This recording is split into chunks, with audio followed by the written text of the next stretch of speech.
everybody. I'm your host, Stu, and I'm here with author, paranormal investigator, and the paranormalist, Patty Wilson. Patty, how are you tonight? I'm doing just fine. How are you doing? Not too bad. Can't complain. Awesome.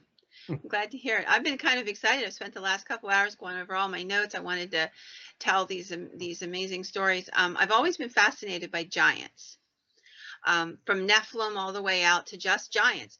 And my Hmm. introduction to them actually started probably 25 years ago. I found this book from up in Potter County, Hmm. and there was a story in it about these horned giants, like these people that had these little tiny 2-inch long horns. Interesting. Yeah. And their skull, they found these skeletons, and they were very large, 7 feet tall and or higher, and they had these little nubs, if you will, about an inch or two long on their foreheads that were horns, Hmm. calcium deposits.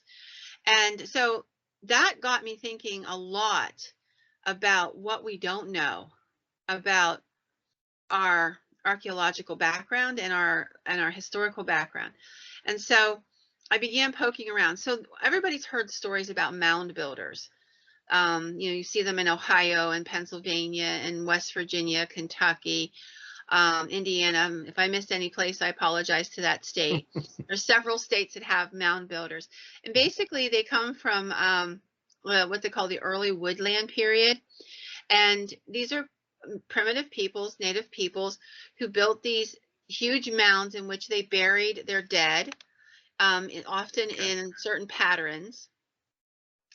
And a lot of the time when these mounds have been dug into for whatever the reason, whether it was people who thought maybe there were fortunes down in there, and artifacts, or maybe they wanted to level it out for better farmland or whatever, or Hmm. sometimes just curiosity. But they have found that there are these very powerfully built people that were buried there. They were about 6.5 to 8 feet tall. They are often referred to as the giants of the Ohio Valley. Okay. And they have been found in multiple places. And I found that, fascinating. And there are a lot of the early literature talks about the Adena Indians, who were very, very tall and large. And as I would go through my historical pieces, I would come across stuff.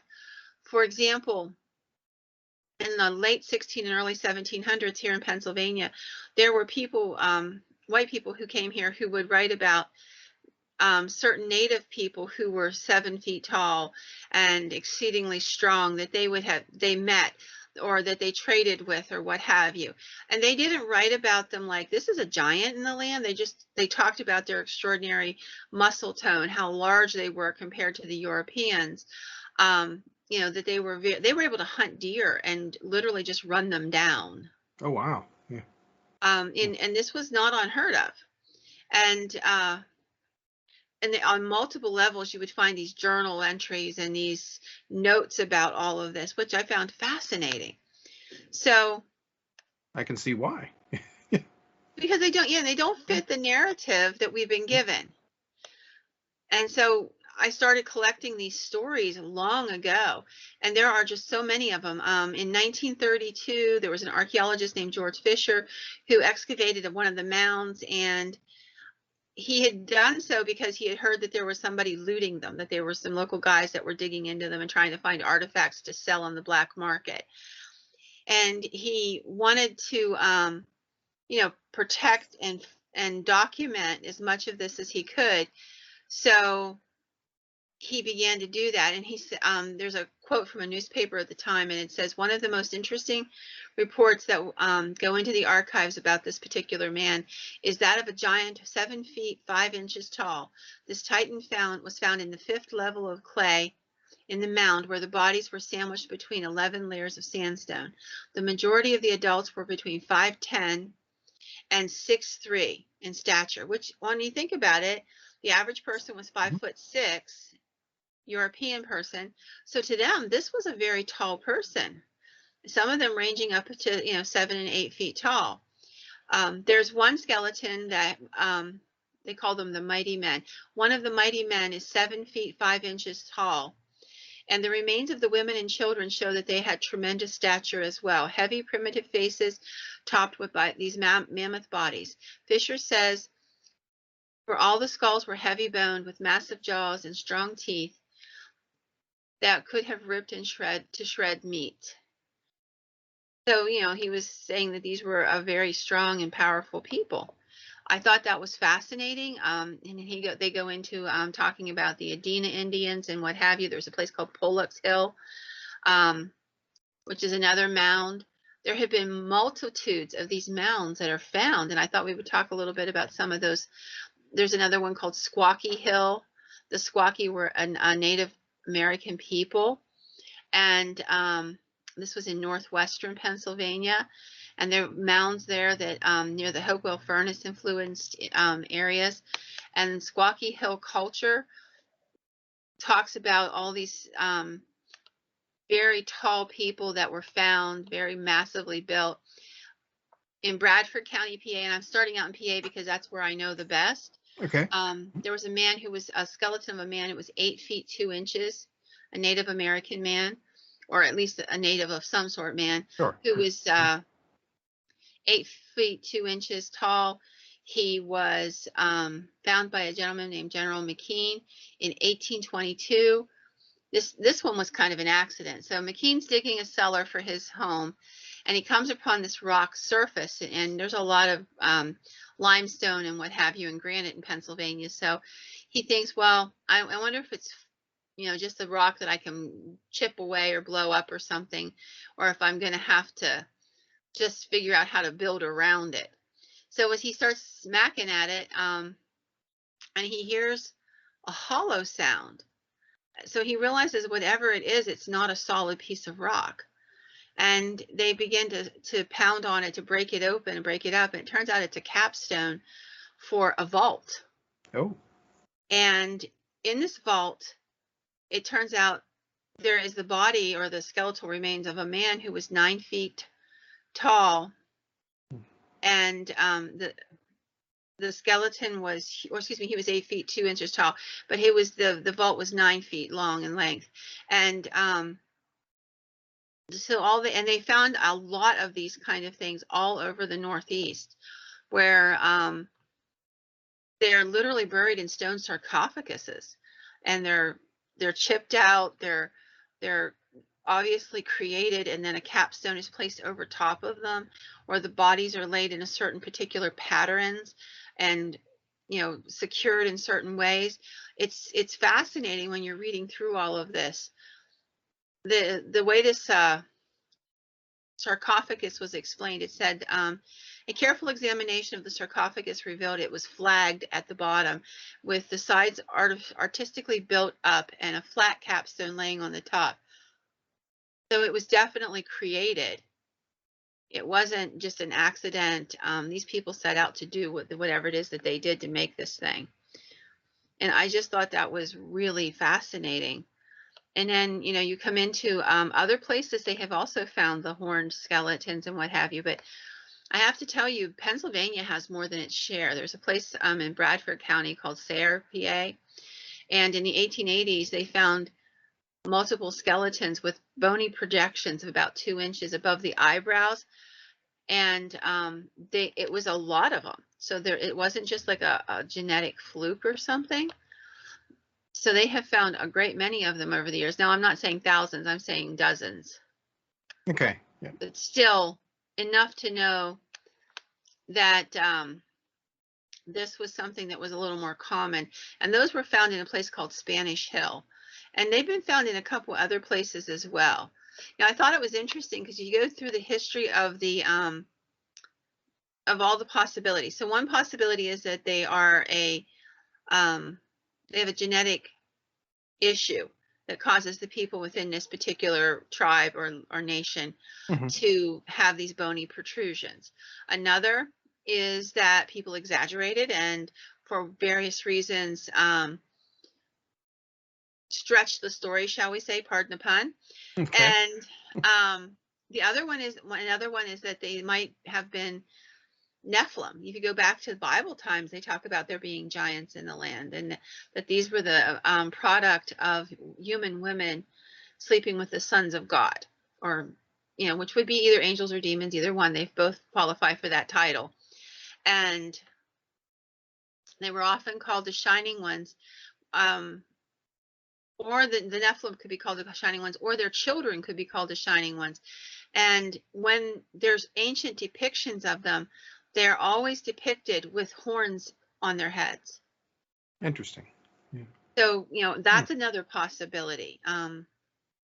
There was a giant horned skeletons that were found in Elmira and Wellsville, New York. There's some that were unearthed going westward in El Paso, in Texas.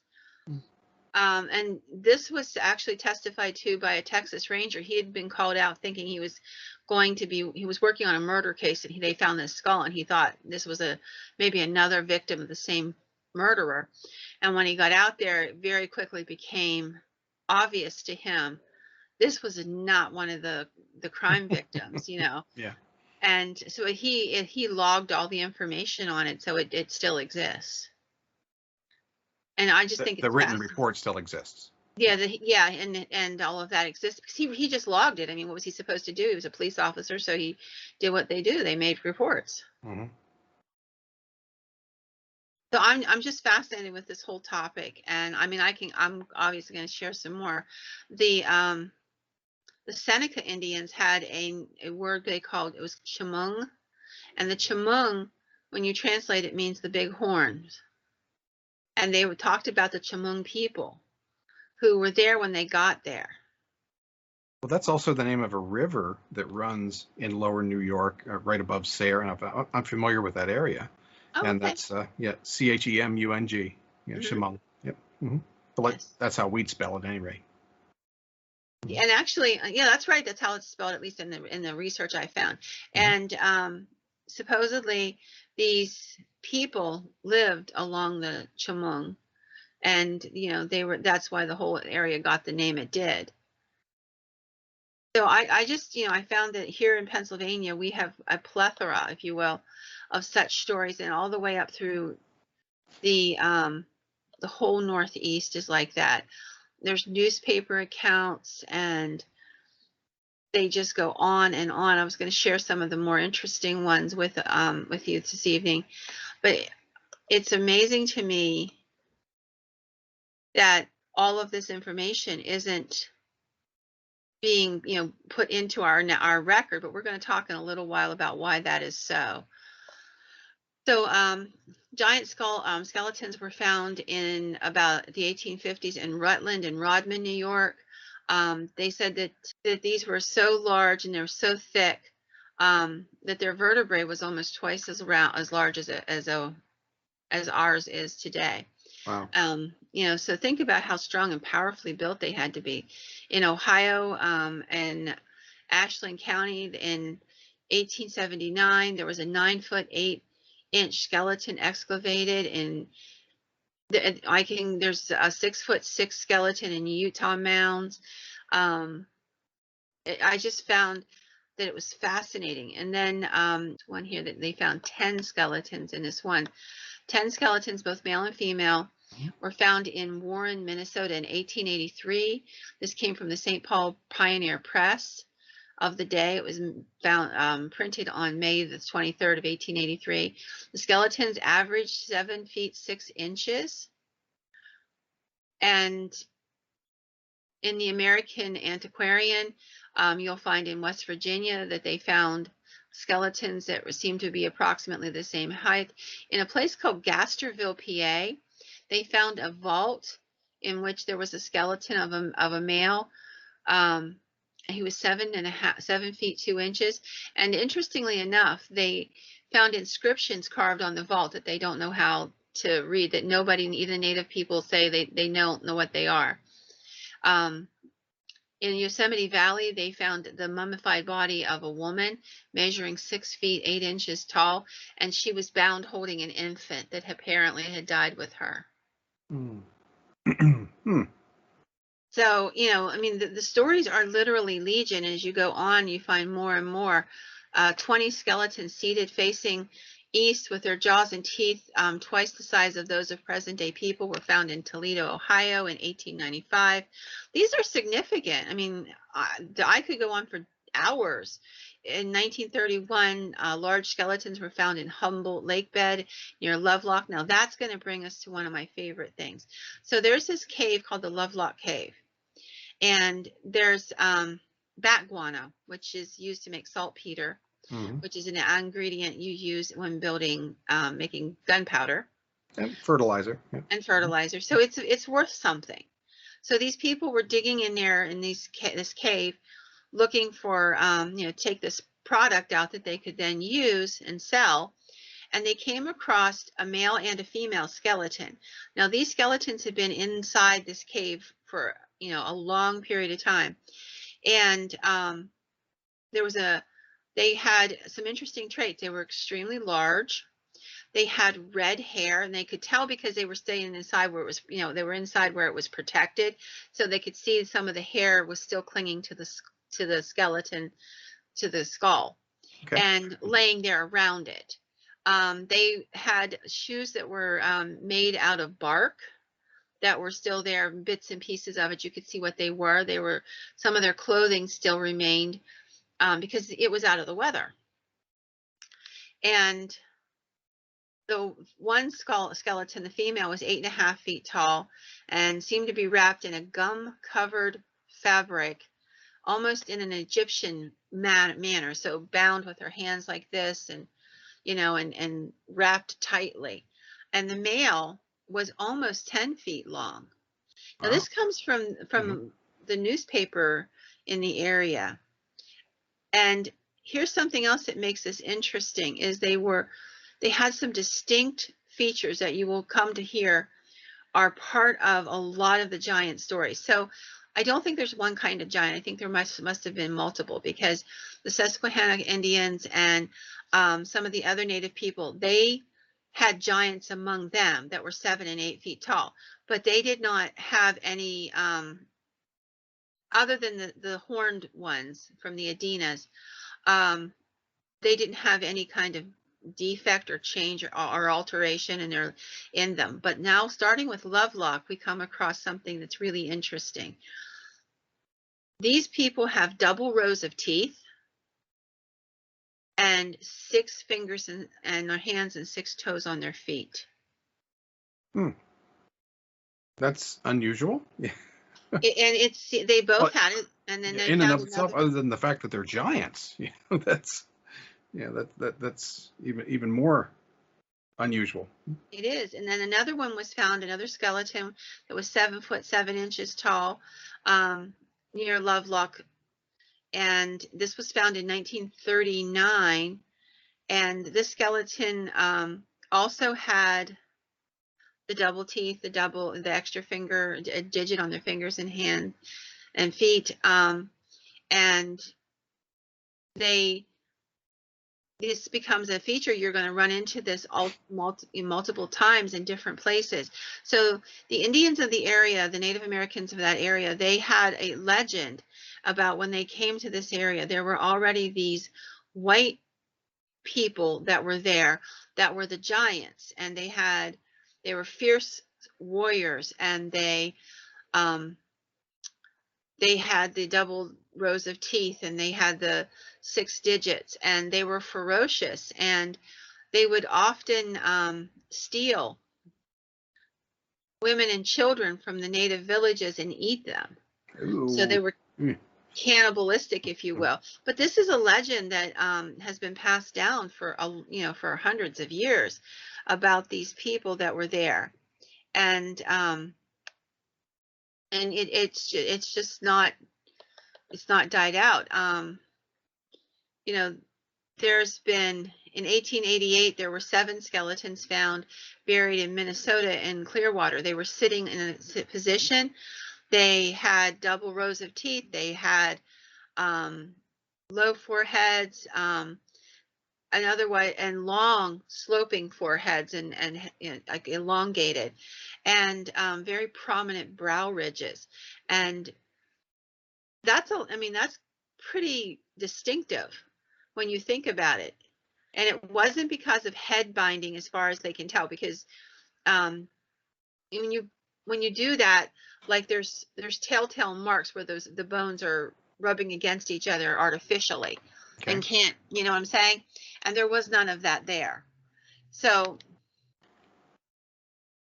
that's fascinating to me that all of this exists. And I'm going to go up through and tell you a few more stories about the ancient giants, because there's so many of them.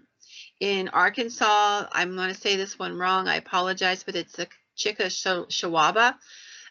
They talked about these giants that had double rows of teeth that would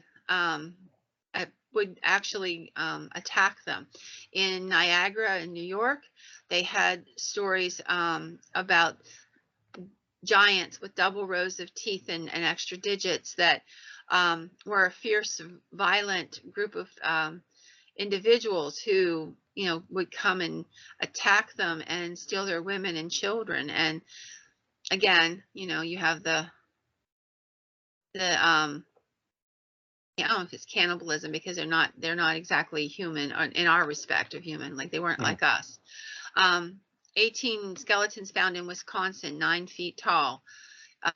They were uncovered in 107 years ago, approximately. There's just so many strange skulls found in 1912. The New York Times reported this one about these strange skulls with these little protrusions on them and double rows of teeth. So, you go down through this and it just continues on and on and on. Skeletons ranging from 7 to 9 feet as a general rule, often, not always, but often with the double rows of teeth, the hand with the extra digits. I mean, like I said, there's 2 different distinct ones. You've got the ones that look like us, regular jaw, regular teeth, 5 fingers, 5 toes, and then you have this other grouping of them. And where there's been the ability to find any kind of hair or anything like that, these seem to have been red-headed giants. But the question that I'm thinking about during all of this is like, okay, we're finding all these physical remains, and evidently, if there's still clothing on them, there's still hair.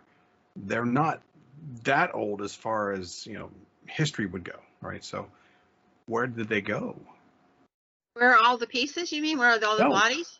Why did they stop being there? Why aren't there still races of them still existing? Well, that's a very good question. There are stories that they died out. There are stories that they moved underground into the earth, which is going to take us into a different topic later in another episode. But it's conceivable, and I think more than realistic, that perhaps these people ended up, being the victims of some sort of a disease that wiped them out or almost wiped them out, and they decided that they needed to retreat so that they could regroup and survive. We know that a lot of Native American people died because of viruses and diseases that were Yeah, brought. that's true. Yeah. So I don't know why that would. I mean, that's a good guess. That's all it is a guess. And like But I if said, there were multiple races and they were all over the place, you'd think that there'd be at least a little more than just remains. Yeah. so, well, I mean, you do have the remains of the Susquehannocks and what have you. Most, not all Susquehannocks are gone, but yes, they were driven into almost extinction.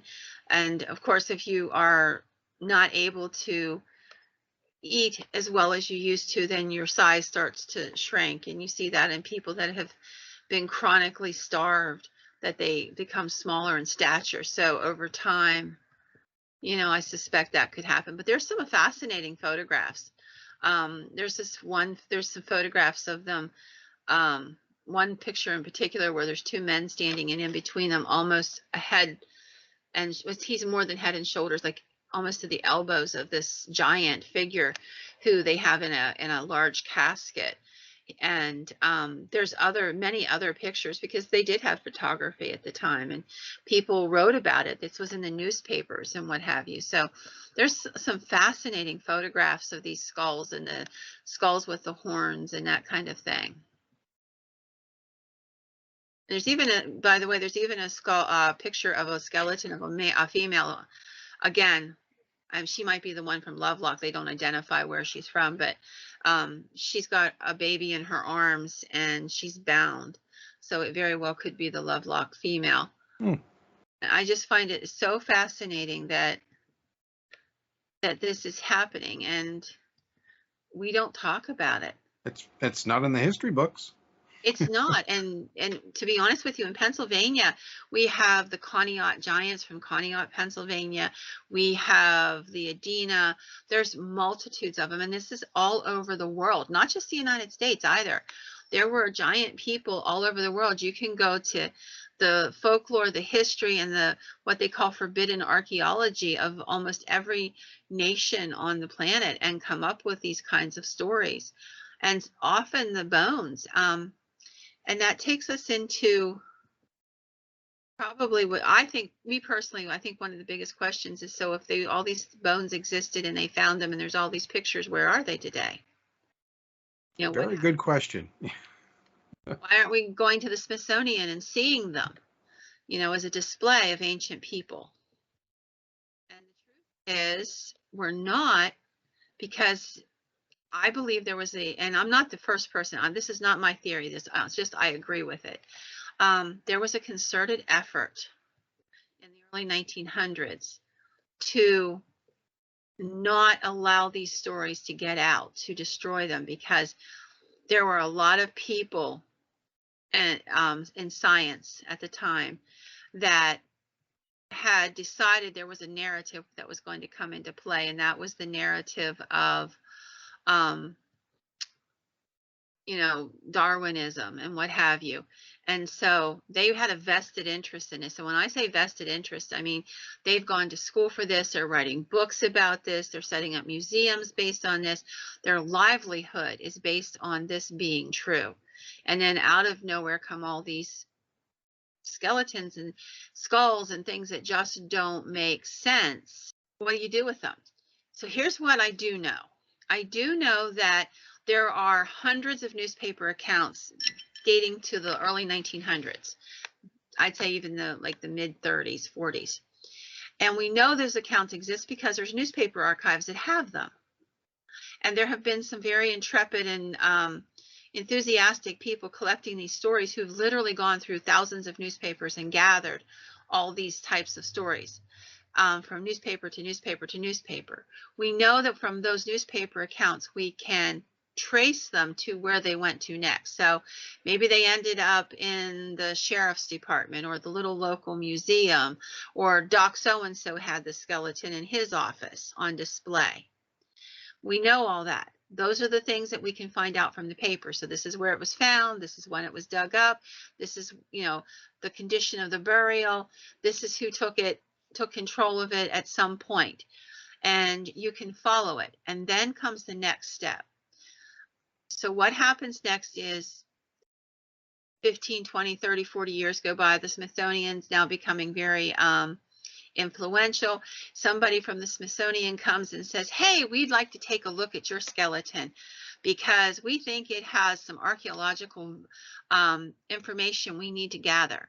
So, you know, people are willing to oblige, and they're like, sure, come on out and check out our Lovelock cave lady. She's sitting over at so-and-so's, right? And they come out and they're like, you know, we need to take this back to Washington, D.C., to the Smithsonian and study this. We have other ones there. We want to compare them. We're going to they either bought them or they got them given to them. They talked them into giving them up as part of the, you know, for the national good. So everybody can enjoy them. And here's the thing that makes this interesting. When they took them from museums, local museums and stuff, they gave them receipts signed from the Smithsonian. So, you know, we're going to take, like if you donate something to a local historical society, they'll mark it was donated by so and so, and you get a paper. And if you ever want to come back and get Aunt Annie's cedar chest, you have proof that it was your great Aunt Annie's cedar chest. You loaned it to the historical site for X number of years, and you'd like it back now. Most people don't do that. They don't come back and take it, but you still have that piece of paper that says you own it, and you could. So those things existed. Now, private people chucked them in a closet, put them in a box, and forgot about a lot of them. But the museums and the local historical sites didn't. They saved them. So we know the Smithsonian gathered them up.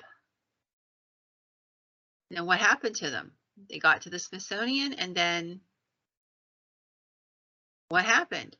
There have always been theories that the Smithsonian got rid of them. There was a story that circulated that the curator at the Smithsonian was furious about these because they didn't fit the evolutionary theory that they were proposing. That was, being foisted on us as the only theory that exists. So the story goes that he had the bones gathered up and took them out into a ship and dumped them in the ocean. That was the story. And it was, the Smithsonian just kind of did a collective eye roll, like, oh yeah, right, we would do that. And just left it at that. But there's a little more to this story than that. So after all these years of the Smithsonian going, we have no idea what happened to them. We didn't take them. What are you talking about? And then whenever they were confronted with, the documents that said that they did take custody of these objects, they're like, oh, I have no idea where that came from. I don't know who so-and-so was who signed on that. I have no idea. It probably ended in somebody's private collection if it even existed at all. But in August of 2015, the United States Supreme Court forced the Smithsonian through a lawsuit that was filed to admit that they had been covering up and destroying tens of thousands of skeletal remains of giants that have been collected since the late 18 and early 1900s. The case was made by the American Institute of Alternative Archaeology, and they had information given to them by whistleblowers within the Smithsonian stating that there was the existence of documents that proved that the destruction of tens of thousands of human skeletons for any skeleton that was 6 foot and a half or more in height. So they were gathered up and they were destroyed. And for various reasons, is what it was said. So the spokesman for the organization, his name is James Charward, said there was been a major cover-up by the Western archaeological institutions since the early 1900s to make us believe that America was first colonized by Asian people migrating through the Bering Strait 15,000 years ago, when in fact there are hundreds of thousands of burial mounds all across the Americas which the natives claim were there long before they arrived, and that show traces of highly developed civilizations, complex use of metal alloys, and where giant human skeleton remains are frequently found, but still going unreported in media and news outlets even today. Which pretty much tells you what the game plan has been all along. Conspiracy. I I'll would say the word. It's a conspiracy. Yeah, it was a conspiracy, I believe, and it was based on, they had a narrative that they wanted to continue because, like I said, it had a financial basis. Colleges were teaching this. These, professors were teaching this, and curators and museums were teaching this.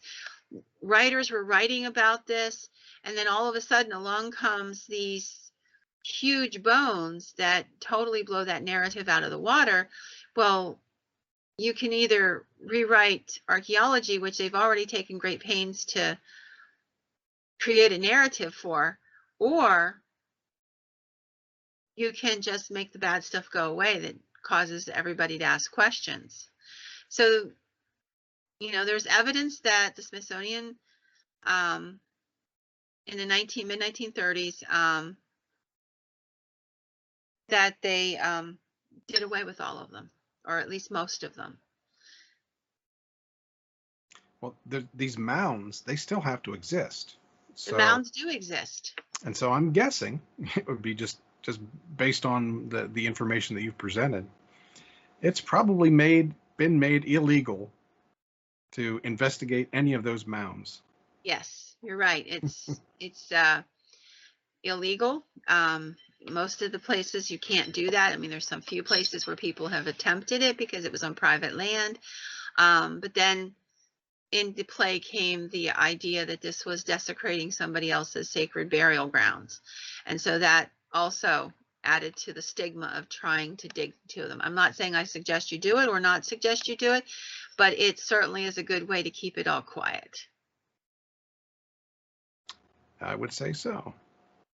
And if you think that this is like the only place where this happens in archaeology, you would be wrong, because there is an entire field of archaeology now that is forbidden archaeology. It is populated by some very renowned archaeologists who have made finds, and the finds are completely denigrated, or they're covered up, or they're discredited in various ways, or the scientists themselves and the archaeologists themselves are discredited. They're attacked. They lose their jobs. There's tons of these stories out there, because these don't fit the narrative. And that's sad because you and I have talked before. There is only one truth. Yes. Yeah, and for someone or a group of someones to determine that there is more than one version of truth, that's bad science, number one. It is. But it just that I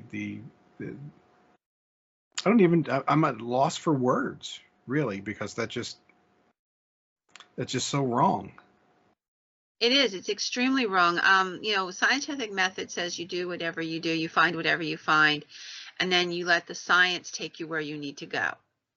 And then if it rocks the given narrative, then oh well, it rocks the given narrative. Now we have to step back, reevaluate, and then rewrite it, because now we have to include whatever else is there, whatever your experiments have proven, or whatever your archaeological dig has shown us. It exists. It's there.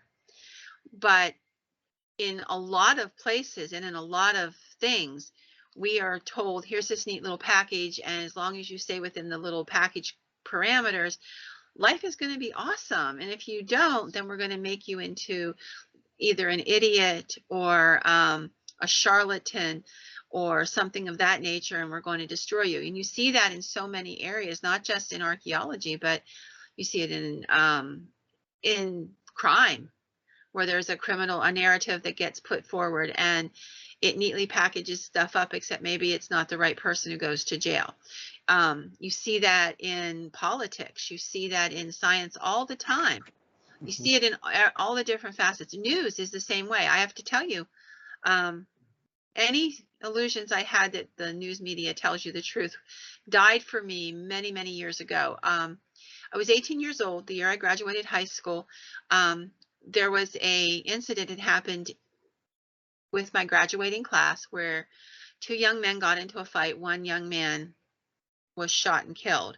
Oh. And the other young man did it. He never lied about it. He did it. It was in a middle of a horrible fight. And so the two boys were about 6 months apart in age or less. And one of the boys was a motorcycle gang member. He had a long rap sheet, a lot of violence, drugs, stuff like that. The other boy was a nice kid. He never got himself into any trouble or anything like that.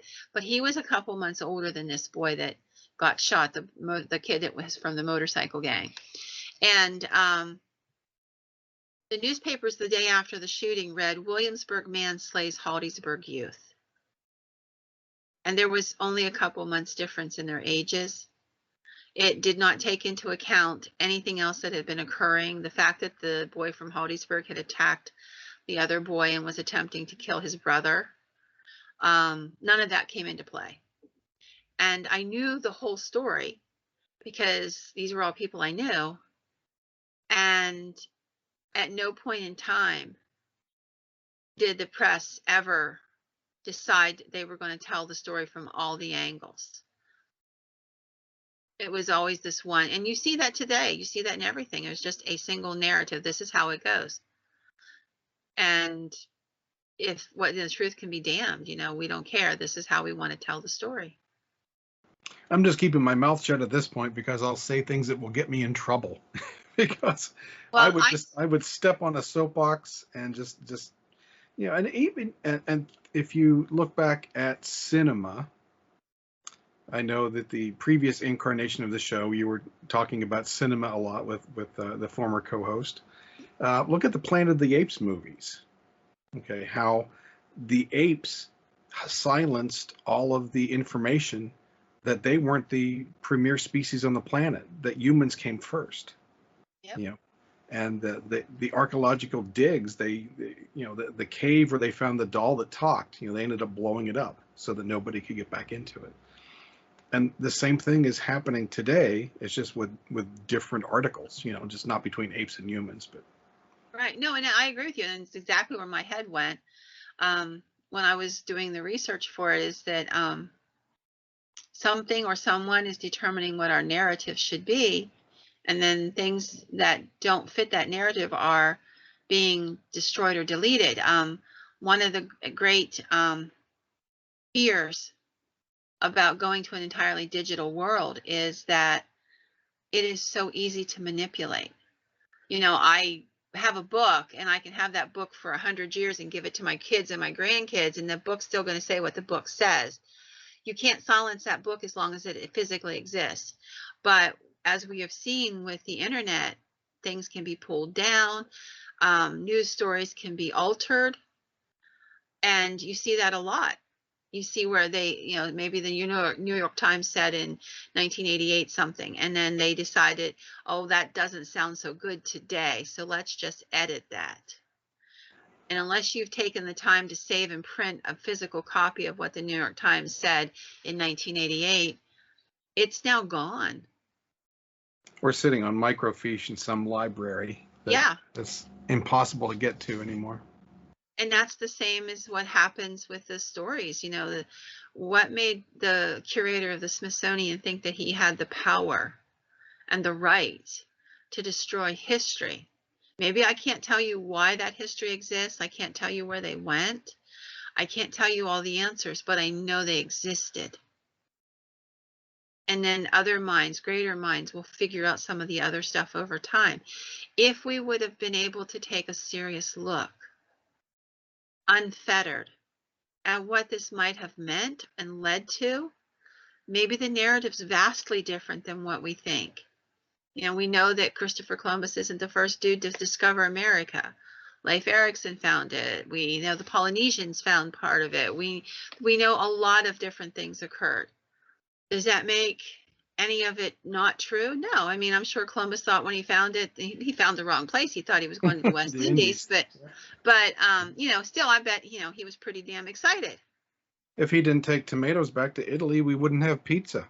Exactly. But you know what I'm saying? I mean, like, we just have to let the narrative be what the narrative is. And you see that a ton in history, where the truth is hidden under these cardboard cutouts of what it really is. And it's sad to me because truth is never black and white. There's always angles and sides to it. And you have to look at all of it and be fair and tell it the way it happened at the time. And so by destroying all of these amazing finds that we know existed, we know because there's newspaper articles, we know because the receipts are there that the Smithsonian came and has taken them.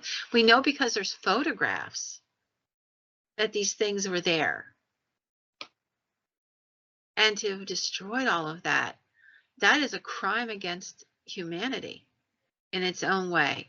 We don't really know all of what our history is or what history was before us. We know that there were civilizations. Look at the Egyptians. They had batteries and plumbing and all kinds of stuff and computers. And we think we're the only ones that have it. No, this knowledge is cyclical. And it comes and we learn so much, and then something happens and it falls apart, and then we have to do this whole thing over again. And that's exactly what it looks like in the record. But we've just destroyed a whole part of that record. Have you thought about why somebody would want to do that? So, what purpose would there be to the biggest was hide? financial. I mean, when you talk and you read about it, there was a curator at the Smithsonian at the time who was adamantly opposed to this particular information. And I think part of it was, I think there was some prejudice. Oh, these people don't fit the narrative, and surely we couldn't have come from that. You know, the 2 rows of teeth and the 6-digit people. So we don't want to muddy the waters. And then, like I said, there's a huge financial component because colleges were teaching Darwinism and books were being written on the subject, and people were speaking publicly and making a lot of money off of it. And so along comes all these inconvenient fines, and it between the prejudice that these Native American people couldn't have possibly been this sophisticated, couldn't have been this large, couldn't have had this culture, couldn't have been able to use metals and alloys in the ways that they were doing it. That's just ridiculous because, the story was printed that these were primitive people. And I have to tell you, if you read documents from like the 1700s or the 1600s, oh my gosh, you get a totally different view of what Native people are like. Many of them spoke multitudes of languages. They were extremely intelligent people who understood and had to navigate different political constructs. And do another podcast, and in this we were talking about Madame Montour, which was she was a French Canadian woman who was Native American and French, and she became one of the primary translators for the French government, for the English government. She sat and helped translate and broker treaties with 2 or 3 different countries and her people. And she could not read, by the way, but she could speak multiple languages. She understood political constructs. She was sought after. She made a living doing this. And she traveled and did this and raised her children after she was married 4 or 5 times, which was not uncommon because people died so early from diseases because we didn't have things like antibiotics. So she was married and widowed repeatedly. And this is how she lived her life. But when you look at the narrative that's painted through cinema and books and what have you, they paint them as, and even the woke culture, these primitive Native people close to the earth and blah, blah, blah, no, these people had wars and intrigue and took slaves, and they had all of the foibles and all of the good things that we all have. And they were fighting and trying to figure out what was right and wrong, just like all the rest of us. There's no difference, none. They did good things, they did bad things. Some of them worked on the principle of greed, some of them didn't. They were human beings, just like all of us. And whenever you stop and you use prejudice and you decide you have to control the narrative in some way, it always ends up destroying truth. Sad. It's sad. It's very sad, and it's frustrating, and it's practically the reason that I started the other podcast, because before it's completely gone, before everything becomes digital and the books, like I have mountains of books. At one point I had 5,000 books. I have cut it down a little bit, down to a couple hundred right now, but mostly history books.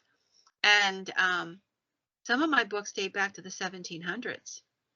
And when you read firsthand accounts, when you read things from people who were there, it's a totally different story than it is today. Whenever you read what people today want to write about what happened in the past. A good example would be Columbus. Columbus didn't know about smallpox and diseases and what have you. So yes, he did bring diseases with him. He didn't do it willingly and knowingly, because they had immunity to it. They didn't realize it was a disease. They didn't understand what microbes were. None of that. It was an accident. And as tragic as it was and what it did to so many people, that was not a willful act. And you have to take that into account when you're looking at it. Had he given smallpox infected blankets to these people on purpose, that's a willful act. And that happened out in Western Pennsylvania. That was something that did happen. Some of the British soldiers that were infected with smallpox, they got well, and they gave the blankets to the Native Americans, knowing it would sweep through the villages because they had no immunity. That's a willing act, and they should be held accountable for that. But when you don't know that something's going to happen, then you say this happened, they weren't aware that it was going to happen, but it did happen. It's tragic on all levels. You leave it at that. History should not be a cudgel to beat one group of people over the head and lift another up. History is just history. It's good, it's bad, it's indifferent sometimes. It is what it is, and you just have to leave it be what it is, and that's enough. Agreed. So that's my story for tonight, and there's literally hundreds of stories, and I do want to go back and I want to talk about some other forbidden archaeology, because there's so much of it and we don't realize how much of it there is. But I'm going to go deep into the paranormal again next time we meet. So I'm going to talk about the Men in Black.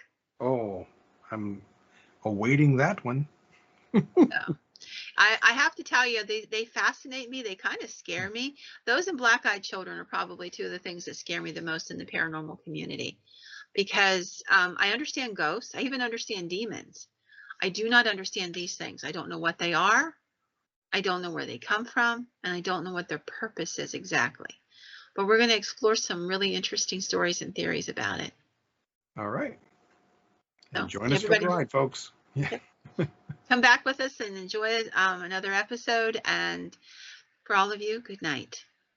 Thank you, Patty. Good night. Okay.